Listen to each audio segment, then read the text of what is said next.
Hey everybody, thanks for tuning in to another Missouri Welding Institute Monday. This week I've got a really simple yet effective tackle organization tip that I've used for a really long time that I want to share with you guys. It's super cheap to do. It is a little time consuming to get all your tackle boxes rigged up this way, but once you do, you're off to the races. And the best part is you can reuse all the tackle boxes. You don't have to permanently write on them with a Sharpie or anything. And what I used to do this is just some white electrical tape that you can get at any home improvement store. And then of course, simply you just write on it with a Sharpie marker. Whenever you want to reuse that box or something else, you can just peel it off and write whatever else you want to on it. So I'm going to go into a little more depth out in the garage with some tackle here. So stay tuned. I'm going to head out to the garage. So we made it out to the garage here. And like I said before, this is all pretty simple and straightforward. I will go into some more detail on how I organize my terminal tackle boxes. But for the sake of this video, I talked about reusing these tackle boxes and everything. These boxes are anywhere from $7 on up nowadays. So, a couple of years ago, I just had one little skinny tackle box like this that I had square bills in. And I've caught a lot more fish on the last few years. So I've expanded my square bill collection. And I want to stay organized with that. So, I just tore off the old square bill label. And I've got a balsa bee collection now. I've got my small square bills. I've got some 2.5s and larger square bills in this box and a couple more that I have inside as well.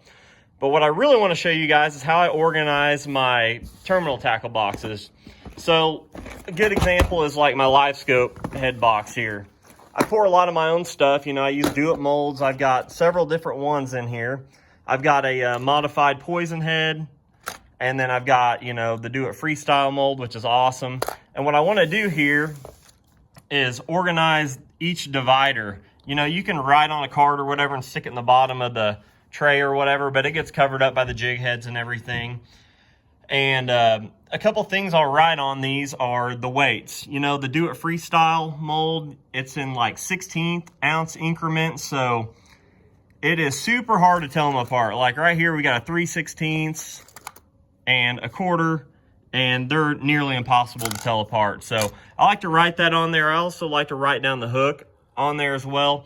I had an instance at Lake St. Clair this year where I was catching them on a lighter wire hook, and it was flexing a little too much. I was jumping fish off, so then I could, look at my divider here and look for, like a Gamakatsu 604, a little stouter hook to keep those fish buttoned up, and it really worked. I'm actually running really low on those right now, so I've got 2 left in the one I was using, so I need to pour some more. But it's just staying organized like that. I obviously know what mold they are, but I like to know the sizes and the hook as well. I'll do this on my jigs, my flipping jigs and everything. I want to know, what hook I've got in them and everything. And, telling a Mustad and a Gamakatsu apart is super hard. So another one I like to do this on is my drop shot box. So I've got all kinds of different hooks in here. Obviously, I try to keep them in the package, so that's not too big of a deal. But the sinkers, they're so proportionate. You really need to have them labeled, and this is how I do it. So I actually need to pour a bunch of 3/8 ounces right now. So that's how I skin the cat as far as the organization of the tackle boxes go. I hope this little tackle organization tip helps you guys out just as much as it's helped me over the years.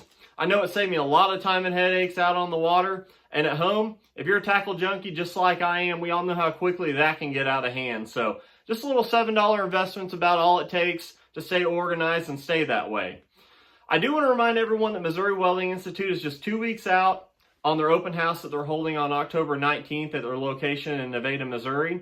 So for everyone that can make it, great. I hope to see you there. And if you can't, check them out on social media. Even if welding is not your thing, it's super entertaining and definitely worth a follow for sure. So thank you guys for tuning in, and hope to see y'all next week.